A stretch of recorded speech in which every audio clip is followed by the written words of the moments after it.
వారితో మళ్ళీ చాలా కాలం తర్వాత డయాస్ పంచుకునే అవకాశం దొరికినందుకు చాలా సంతోషిస్తున్నాం, గర్వపడుతున్నాం కూడా.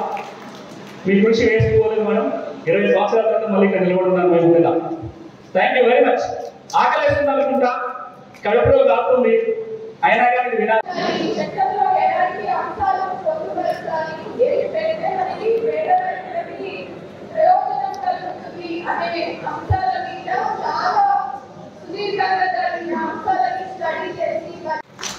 రెండోది, ఇప్పుడు జిల్లా కలెక్టర్ గారు చాలా చెప్పారు, నేను భూమి మీద పనిచేస్తున్నాను, నల్సాలో చదువుకున్న రకరకాలుగా.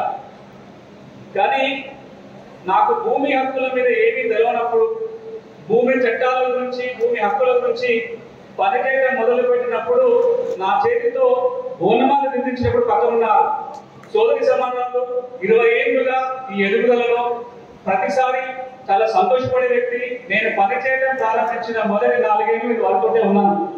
సెర్క్ సంస్థలో భూమి పథకం మీద, భూమి చట్టాల మీద పేదలకు న్యాయం అందించాలని ఒక ప్రత్యేక పథకం దేశంలో వస్తే అది మనకు ఉమ్మడి రాష్ట్రంలో జరిగింది. మండలానికి ఒక పారాలీగలు, జిల్లాకు ఒక భూమి కేంద్రము, లాయర్లు, పారాలీగలు అందరూ కలిసి ఒక 12 లక్షల భూ సమస్యల పరిష్కారానికి ఏ సంస్థ అయితే కృషి చేసిందో వారు దానికి డైరెక్టర్. మీరు కూడా ఆఫీస్కి పోయినప్పుడు కొంతమంది ఎక్కడికక్కడ మీరు అధికారులతో మాట్లాడుతున్నారు.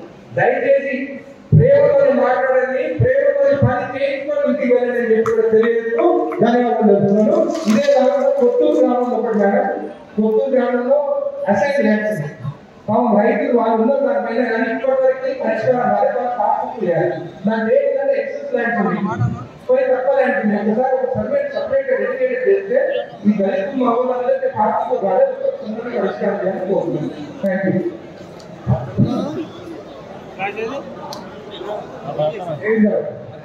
యూ.